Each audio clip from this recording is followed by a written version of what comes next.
we have been playing games to learn social and planning skills for tens of thousands of years. Like, this is not new. This is how we've always been learning. The reason games speak to so many people is because our brains are wired to play games, to learn through games.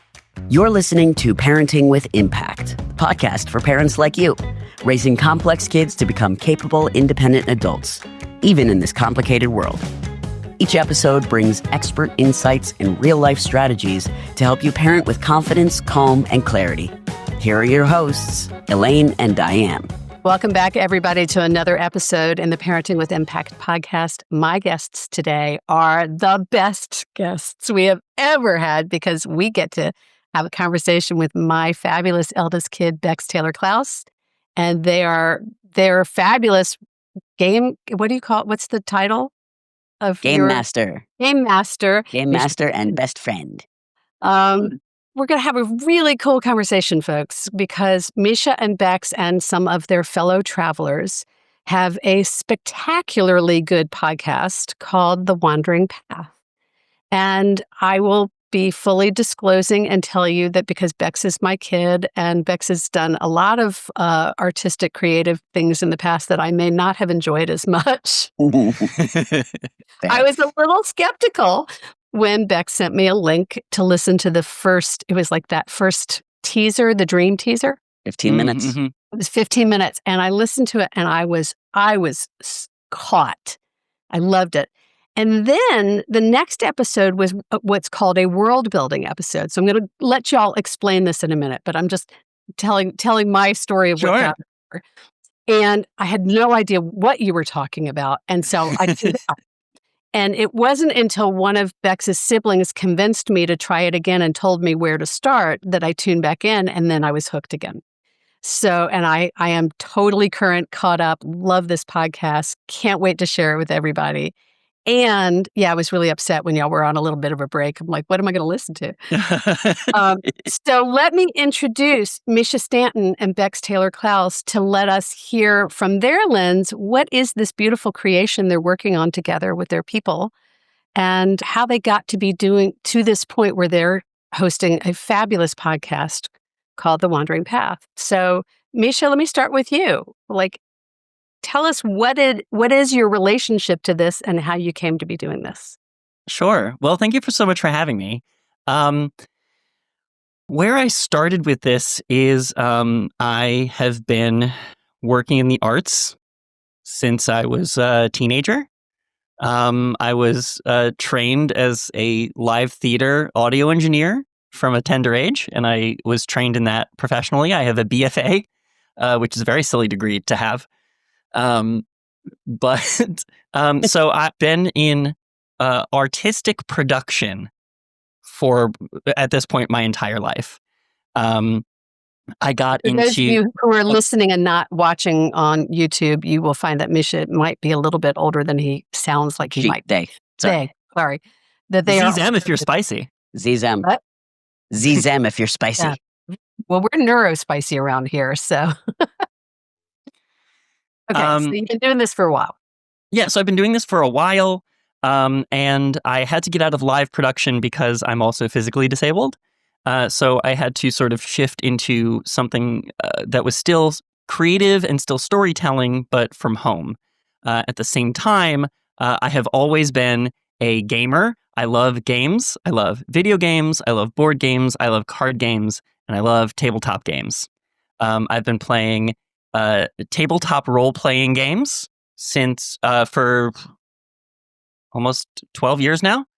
A tabletop role-playing game is something like Dungeons and Dragons, where it's just sort of you and your friends sit around a table and you create characters for yourself, and then you embody them and you tell a story together based on sort of what you all do, random prompts, and dice rolls, which are huge in sort of determining, giving your stories sort of like a random element that not everyone is always in control, but allows you to adapt.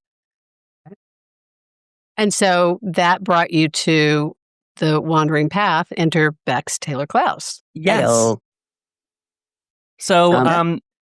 So about a year ago, I was a little frustrated with some things that have been happening in the entertainment industry. This is not an entertainment industry podcast. I don't need to get into it. But suffice it to say, I was getting a little cooped up, I guess. And so I approached Bex and our other producer, Lynn, about perhaps making a what's called an actual play podcast, which is where podcasters play a tabletop role-playing game as a means to make a podcast or a video series or a TV show. Right. Okay. And which is what the Wandering Path is. So it is in this case, it is a Dungeons and Dragons framework, correct? It is based in the Dungeons and Dragons 5e 5th edition rule set. However, we have brought in some of our own, what we call homebrews, and also some other supplementary, how would you describe Valdes? You call them modules, I guess. That's what we used to call them back in the old days. Yeah. We've also sort of hacked whole other games into our game. I'm a big fan of hacking things together and just making it your own. We started with Dungeons and Dragons, which might be intimidating for those who don't know, but it is the most popular tabletop role-playing game in the world. And so, especially for our first season, we really wanted to sort of give people who like these kinds of games an easy on-ramp to get to know us and get to know our story. And as Mischa said, because we do like hacking and slashing and stitching things together, we have brought in other things like Tony Hawk Pro Skater.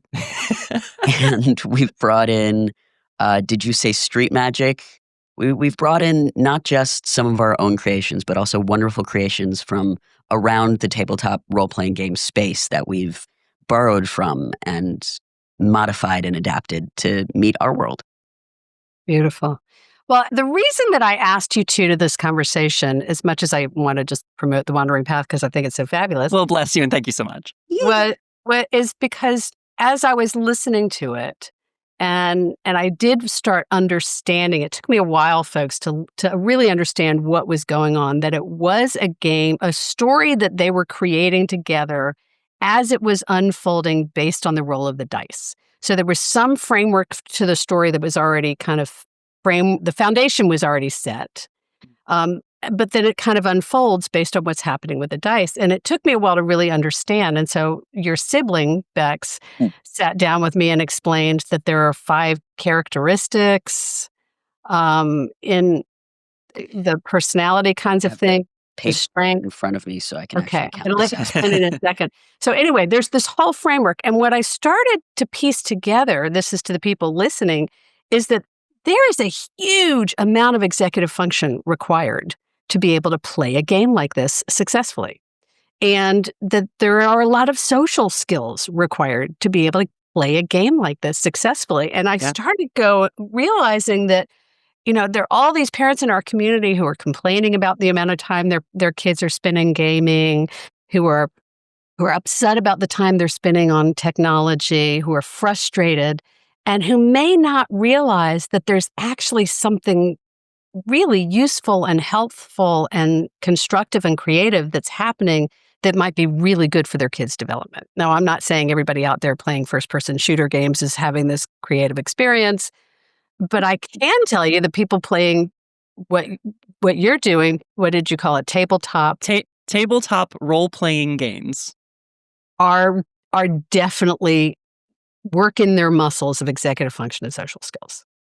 And so that's why we're here for this. Thank you for writing that for me, Bex. So that's why we're in this conversation, because I really wanted to help us all, the adults who don't have experience with it, understand the depth of what's really happening in these games, or what can really happen in these games.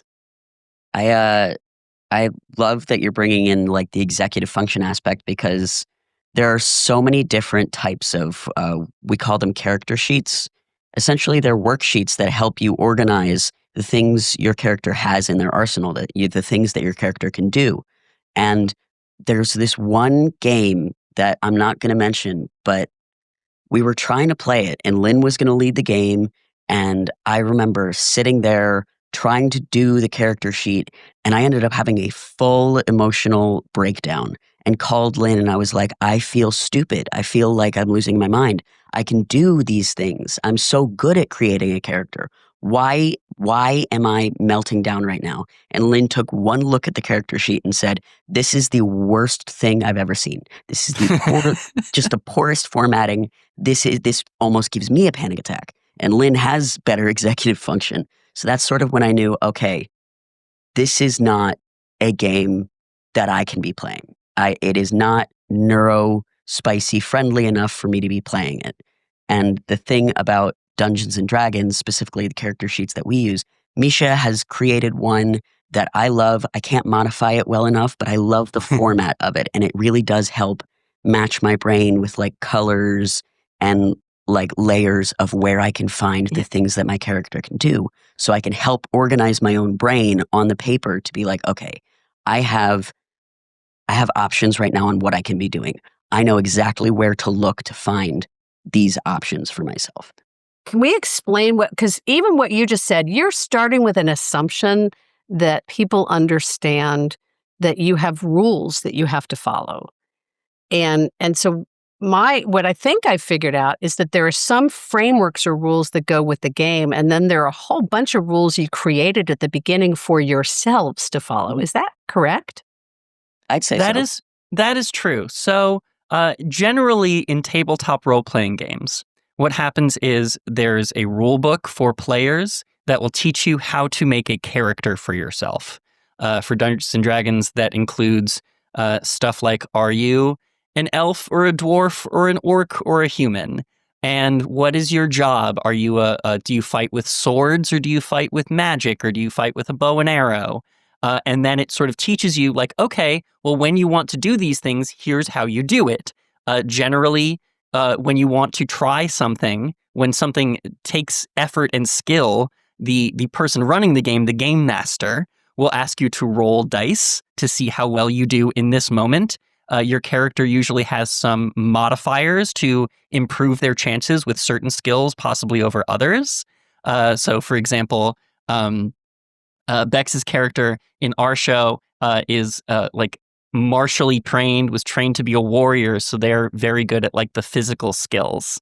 And so they might have, they'll roll a die, but they'll do better than somebody that has +0 because they've trained in this their whole life. This is the character that we've created. They've got advantage. Mm-hmm. Yeah, exactly. So to speak, there's also a mechanic called advantage where you get to roll that dodecahedron, that 20-sided die, twice if you have an advantage at this particular skill. So the game includes rules for interactions when you want to do things. And then that's sort of just for any story. And then you were talking about our world building episodes, which I'm very proud of. We created the setting of our story live, improvised together in one room. Like it wasn't prepared. We just sort of did it. And now we've been playing in it for a year. I think it's pretty cool. It's super cool. But just so you know, I didn't actually listen to it till after I had listened to the podcast. Sure, that's okay. We designed it that way. Yeah. So this setting, the story we collectively decided we want to tell had certain themes that was like, my players were very much like, we want a world where there's magic, but the magic is heavy and has a cost, and you have to give up things to attain things. And so as we built that world and as we built a story with those themes and a world for those themes to live in, it helped us tell the story to create additional rules on top of the rules the game already gave us so that those choices would come to the forefront, so that we'd constantly be making those kinds of choices so that the story's themes would shine in anything we did. And that's a huge benefit that we have from all of us having played tabletop role-playing games before and having familiarity with it. One of our players, Ian, he wasn't quite as well-versed in tabletop role-playing game as the other three of us. And how many are there of us? There's 5 total, okay. four players in the GM. I can count. This is fine. I can count. I did not count myself in that. My bad. You gotta count yourself, Bex. But Ian, being surrounded by a bunch of players who had more familiarity, allowed him a chance to jump in at this higher level of play than he probably would have if he were just joining a general home game. Yeah. So we're going to take a quick break and then we're going to come back and I want to kind of double click a little bit and dive deeper into some of the skills that kids are getting when they play these games. Do you recognize current ADHD interventions fall short? At Dig Coaching, we have developed a new field of engineering and a new ADHD intervention called cognitive ergonomics from the inside out. To learn more, visit cognitive-ergonomics.com. Welcome back, everybody. My guests are Mischa Stanton and Bex Taylor-Klaus, the co-producers et al. Of the Wandering Path podcast. And we've been talking about the framework of the games and of tabletop role-playing games. I'm going to get this by the end of this episode. And what I want to do now, if you will, is kind of dive into what's the benefit to kids who are playing these games, teenagers, young adults, in terms of their development, in terms of the skills that they're gaining. I mean, I know they're out there, they're having fun, but what else is in it for them?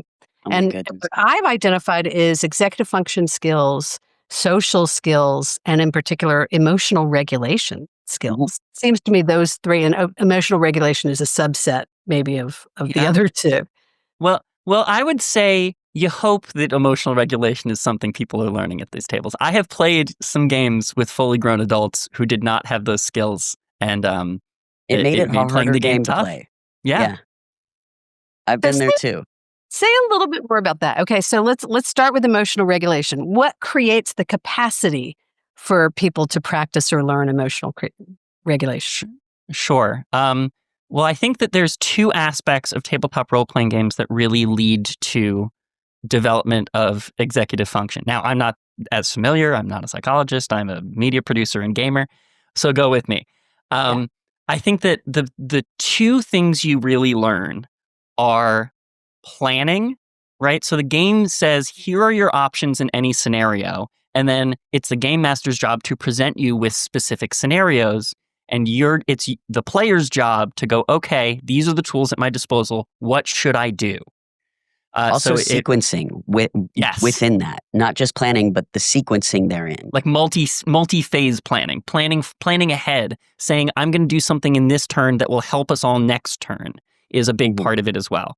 And there's, just to get a little bit more specific, there's bonus actions, there's reactions, and you can only use one of each for the most part during your turn.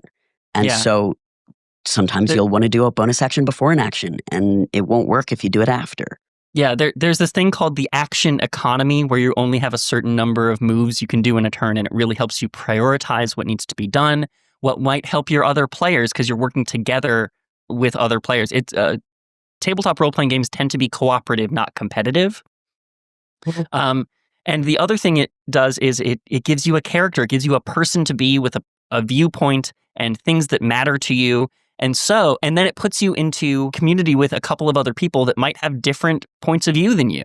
So the other thing it teaches is those social skills of like, I care about something going one way, another person cares about something going a different way. Where can we find that compromise? How can we work this out given the tools at our disposal? And that's one of the ways that emotional management and emotional regulation can really come into play. It can be a challenge when you want to go one way and your fellow players want to go a different direction. And exactly. So you have to remember that you are on the same team. You are meant to be working together. The game doesn't really work if you want to be a lone wolf. The lone wolf moniker is misevaluation of wolves anyway. And this game sort of reestablishes that of like, if you are a lone wolf, you're looking for your party. You're looking for the pack that you fold into, just like a lone wolf would have been, which you need to be working with other people. You cannot take on anything alone. That's why it never works when you split up the party. That's one of the sort of maxims of playing these games after you played a little while. You learn not to split up or else you might get picked off one by one. So these games sort of they give you a safe space to learn these skills where like the thing at stake is your character might die or the game, the villain might win, but then you leave the game behind and go back to your normal life. Like it gives you a big safety net to learn these skills in a place that won't actually like affect real life. Temporary, isolated high stakes. Yes. Yeah. So there's like a recoverability. It's what I think I'm hearing. It's like you may lose, you may fail, something may not go the way you want, and then you get up and walk away, and you're and okay. well, and it also, because the story is based on dice rolls, truly a random element. There is a factor to these things where like sometimes the dice just may not go your way, and it also teaches you like, okay, but how do you pick yourself up after that? How can you come from a place of defeat and still carry on and like put a plan back together? Yeah. And it's from the bare bones of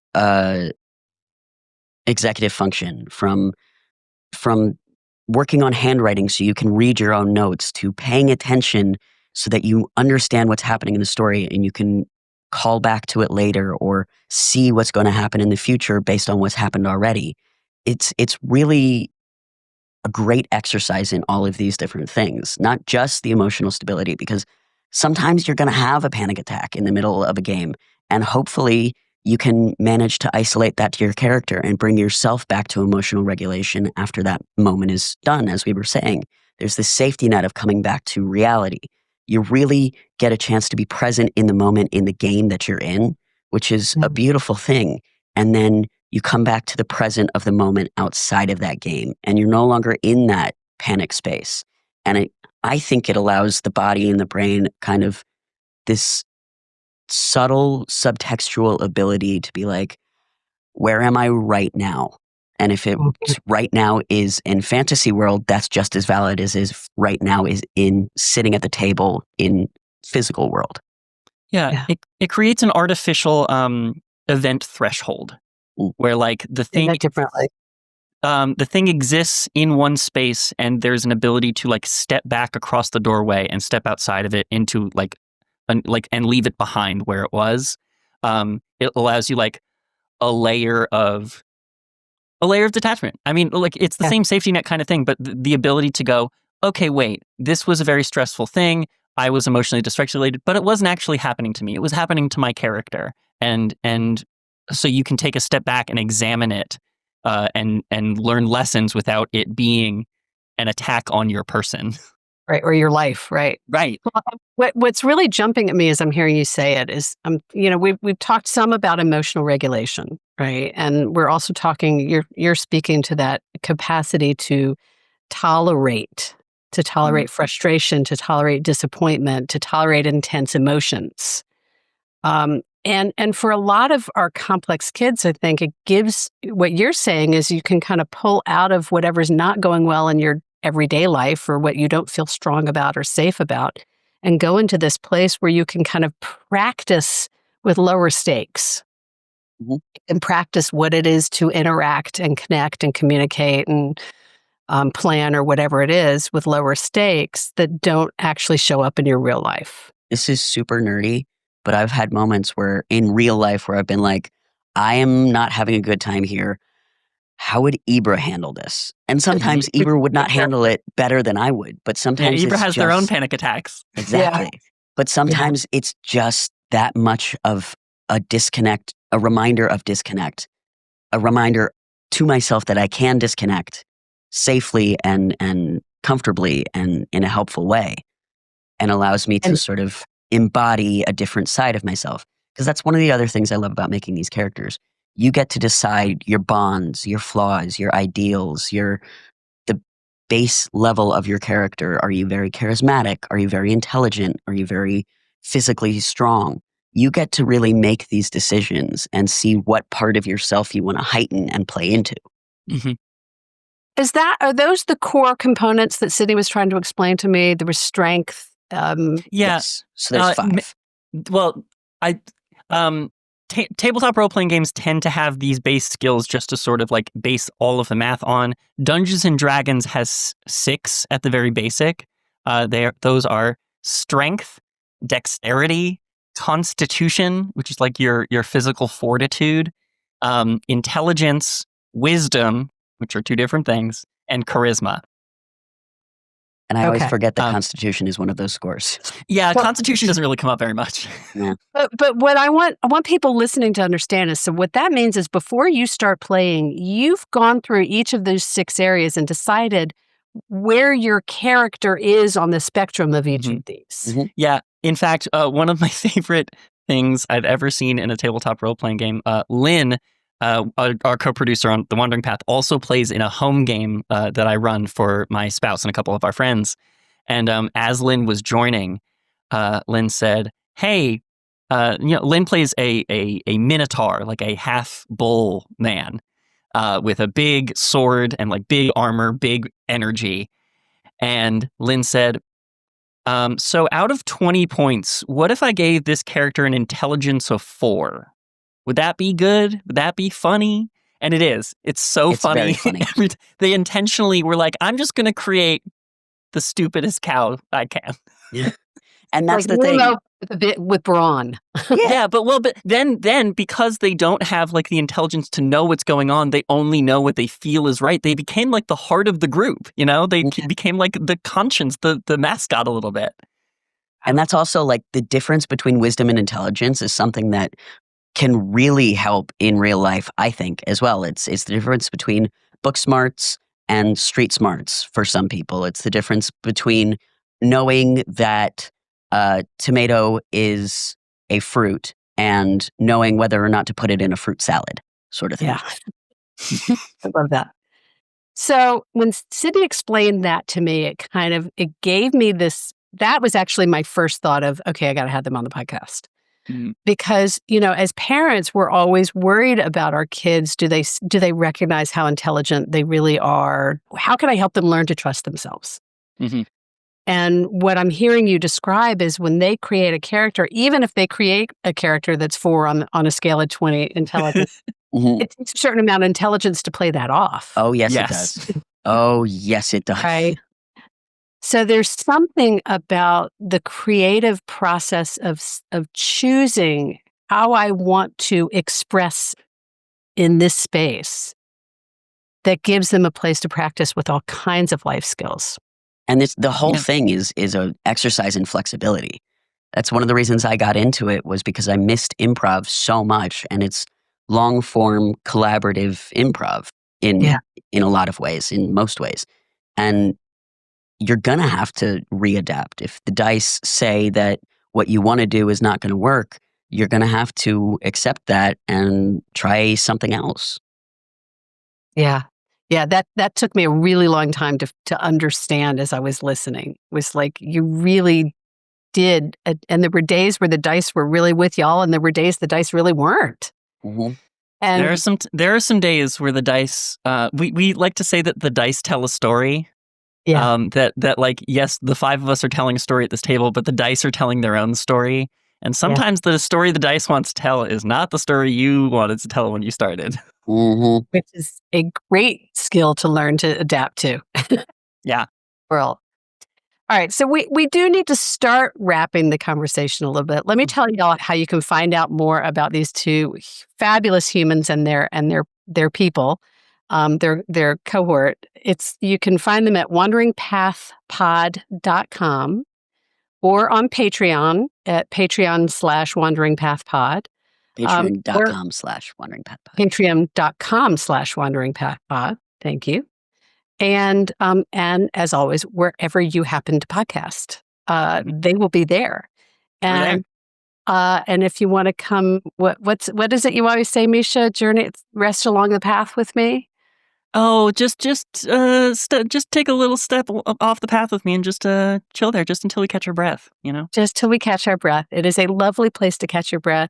I will say, for those of you with younger children, there is some language advisory, so do watch out for that a little bit. It's not designed for young children, but I do think that the storyline really, if you're comfortable with that, lends itself to children much younger than adults, to teenagers certainly.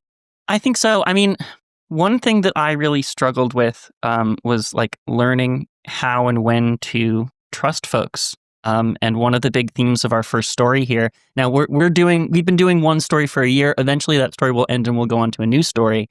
And I'm very excited about that as well.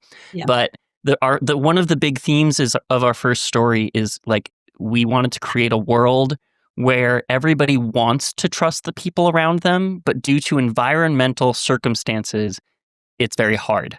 So like when society benefits people who lie, people who steal, people who cheat, how do you find your way to trust within that? And that's a thing that like I really had to learn as a kid. And so it feels good to be able to put a template in the world for people struggling to do that. Yeah. So that's a great segue to let's look at this for a closing question to discuss. Is what do you feel like are the greatest gifts you've taken away, each of you, from whether it's this podcast or tabletop role-playing games in particular, or whatever from gaming in general? Like, what's the gift it's given you in your life? Great question. So I think many. The gift it's given me is what I like to call the ability to say the plot out loud, which is to say that like sometimes it can be hard to have frank discussions about your feelings and about planning with a group. People want to find a way to soften things that might take too long, and it might get to a sort of passive aggressive point where you're spending years and years not discussing the issue in the room. With a game, like it's going to be over in 3 hours and you got to fight this dragon. You got to talk about stuff, So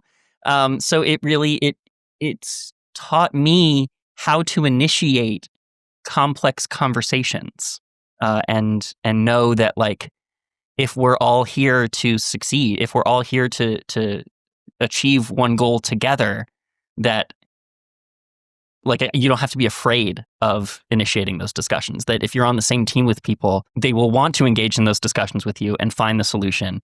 Because it turns out when everyone stops avoiding things, that is what we all want to do. That's beautiful. But Bex, before you go, here's what I want to call out for the parents in my community. We do a lot of work around trust building and cultivating relationship and building trust and getting on the same team with your kids so that they feel safe and so that they can trust that you are on their team so that you can have those conversations. Mm-hmm. Whatever the conversations are that you're not having that you want to be having, require a sense of relationship trust to be able to have effective communication. And what I love about what you just shared, Mischa, is that when your kids are practicing there, they're gaining skills to do that you can then, as they begin to trust you differently and feel like you're on their team, then you can begin to have some of the conversations you may not have been able to have before. Beautiful. Thank you. That's a great example. Bex, what about you? There's just so many. I'm struggling to find one to focus on right now. And I think I'm gonna go back to social skills. It teaches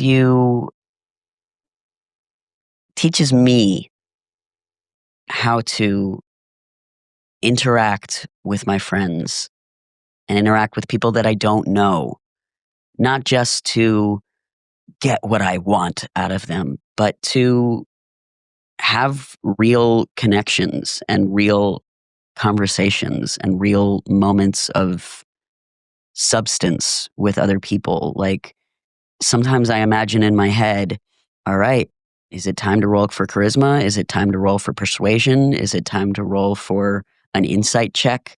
What am I looking for in this interaction that will help me enjoy it more or even navigate it easier?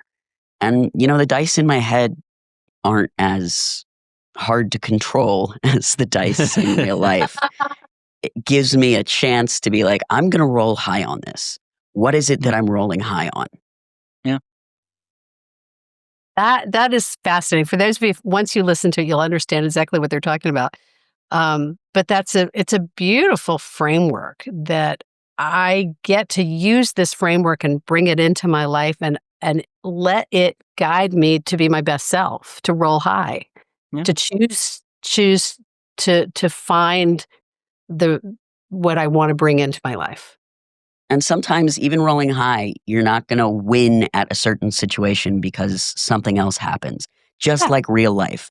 But as long as I feel like I'm doing my best job at whatever I'm trying to do, then whatever else happens that gets in the way, that keeps it from succeeding, it's not coming from me, and that feels a lot better. Yeah, I get that. What advice do either of you have for parent? Well, Mischa, it looks like you want to say something. No, I think what I was going to say is going to answer the question you're about to ask. So go ahead. Go for it. He's got he scored high on insight. Sorry. So yeah, for anybody for whom this sounds like a good framework and skill set to be teaching to your kids, and you don't really know where to start, because I understand there's a somewhat high barrier to entry with this kind of stuff. In your community, hopefully there is a local games store, a place where you might buy board games. Those kinds of stores also run events and like play events where someone who's a little more experienced might run one of these games. I encourage you to go with your kids and play together and learn how to play these games together, and then maybe you can bring them back into your home and into your own life. But there are accessible ways to like learn what the heck is going on with all this stuff. Why do I need a weirdly shaped die to play this game? Well, they'll tell you. Well, and what I would add to that, Mischa, is that whatever game your kid's playing, if you can start getting interested in what they're playing and start finding ways to play with them, that builds the trust and that builds the sense of team. There's a lot of like not just tabletop role-playing games, but there's video games or online games that may not have the same mechanics, but have a similar, you have to interact with other people. You have to find the best solution to get to the type of gameplay that you want to play. Get curious about what your kid's playing. And even if they can't answer why they're playing it, if you're watching and you're seeing what they're doing in the game, you can get a lot of insight about them. Yeah, like games are not just a silly little thing they do alone in their rooms. That is an opportunity to build a relationship with your kid. It is an opportunity to build a relationship with your kid. A couple of weeks ago, I interviewed somebody from Roblox. Oh, wow. That was their message. Yeah. Was, go play with your kids, like play. And, I think that we do a great job of playing with our kids when they're really little, and then they go to grade school and somehow we start judging play as in a way that just doesn't make sense, because the brain learns from play. Yeah, that like we have been playing games to learn social and planning skills for tens of thousands of years. Like, this is not new. This is how we've always been learning. This is like the reason games speak to so many people is because for a certain subset of us, our brains are wired to play games, to learn through games. Like, this is an incredibly valuable tool that puritanical society, like, says you must be working, you must be functional all the time. That like there is value in play. There has always been value in play. And storytelling. Storytelling. This game can be a resource management game as well. That's it true. can be all about like figuring out what you have at your disposal and utilizing it as best you can, and then having to restock whenever you run out. Like, that's one of the games that I'm scared of playing, has a lot of menus and a lot of resource management. And I know that I want to play it because it scares me, because it's something that I can learn from it. You might not have started with it, or you didn't start. Definitely right? not. No. You got to kind of work your way up. I get it. Yeah. I mean, if I'm starting with resource management games, I'm actually starting with Minecraft. Okay. Got it. Which might be a whole other podcast episode. A whole other podcast. All right. Y'all, this has been great. Here's what I want to ask. Is there anything else that we haven't talked about you think is really important and you want to share? Or something we have talked about that you want to kind of highlight or button? Good question. No, I think that last bit, that like gaming isn't new. Gaming has been a part of human society since it began. Do not be afraid of its value. Just because it has more flashing lights than it used to doesn't mean it's any less valuable. Beautiful. Bex, anything else you want to add, or is that? Trust in the process. It can be weird, it can be hard, it can be confusing, and that doesn't mean that it's always going to be that way. Let it start where it starts and understand that it's going to end somewhere else. Yeah. As they say in the NBA, trust the process. Awesome. Okay, folks, this has been amazing. And we usually end our podcast with a question to the guest, which I don't think I prepared you for. Oh, hit me. Which is, do you have a favorite quote or motto that you'd like to share with our listeners? Oh, no. I do. Well, all right. I do improv, so I very much lean into the first thing that pops into my mind is, as long as it's at least semi-appropriate, that's the right answer. Yeah. Don't let the fear of striking out keep you from playing the game. Mm-hmm. Yes, it is from a Cinderella story. No, I refuse to take judgment. And I have a little strikeout on my wrist, a little X, so that there's always one strikeout on the board. Getting the first strikeout and the last strikeout are always the scariest ones. The one in the middle, it's not as scary. So if I'm always on the one on the middle, nothing is quite as scary as it was before. Beautiful. Well, and I will say, as your mom, that was a quote that got you through a lot. Oh, yeah. Mm-hmm. For a lot of years. Don't let fear of striking out keep you from playing the game. And sometimes it still does. Only work in softball games. It's true. It's for all of life. And sometimes I'll find myself letting the fear of striking out keep me from playing the game. And I just, remind myself that's not helping me. Yeah, it's a great reminder. Yeah. Beautiful. Mischa, what about you? Ooh, the one that comes immediately to mind is from a book that I read in college called House of Leaves. It's a very sort of introspective, spiraling inward book. And one of the phrases that gets used by the main character over and over again is a Latin phrase, which is non sum qualis eram. Okay. The book roughly translates as I am not what I was. Just a reminder that, like, the person you are now doesn't have to be the person you will be. That the person you are now is different than the person you were, and that's a good thing. That you have the capacity for change always. Beautiful. And I want to take that and bring it back to the parents and the providers who are listening, that's the message that we hope that you'll take away from this as much as anything is exactly that. It's like your kids are in the process of becoming. And I don't care if they're 4, 14, 24, 34, they are in the process of becoming themselves and who they are. And they may not be doing it on the timeline you once expected, but here's where they are, and they're in the process of growing and developing. And when you can help believe and see what's possible for them, even when they don't see it for themselves, that vision is so powerful to their capacity to move in that direction. And, I reference this podcast episode all the time, but I interviewed a guy named Andreas Kraft, who's a futurist. He's done all this global research on hope, just a beautiful conversation. And one of the things he talks about is how important it is for us as parents to believe in our kids.